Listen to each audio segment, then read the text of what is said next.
The fate of Mel Bridgman had been under discussion for about 10 days. Just when the decision was made is uncertain. What is certain is that Bridgman was told this morning. If one is going to make this change, there's some critical times coming up. So what I did was I spent some time over the last month considering whether any adjustments should be made so that they could be made right at the end of the season, so that as we go into finalizing the contracts of last year's draft picks and selecting this year's draft picks and perhaps negotiating with them, that we had our team set and we weren't making adjustments in that time. Bridgman was hired on the basis of a business degree and on his 12 years in hockey as a player.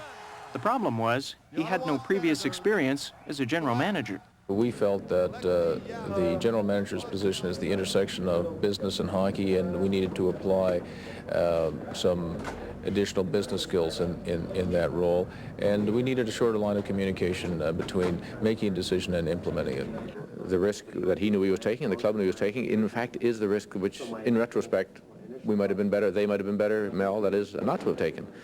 And that is to put a new organization with no history and depth and structure to support him, to be directed by a new general manager with no history to bring to the organization.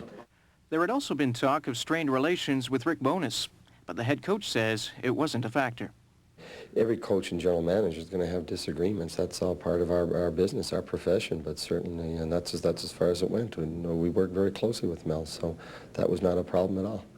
Enter Randy Sexton, the new acting GM, but a relative newcomer to the game, especially the hockey side of it. People like Rick Bowness and John Ferguson and others in our organization have a wealth of experience, and it's really my job to draw on their experience to allow me to make the key decisions together with their participation to move the franchise forward. It should come as no surprise that Randy Sexton be named acting GM. In many ways, he's a lot like Bryden and Firestone, a businessman first, a hockey man second. But the man who might benefit most from all of this is Rick Bowness.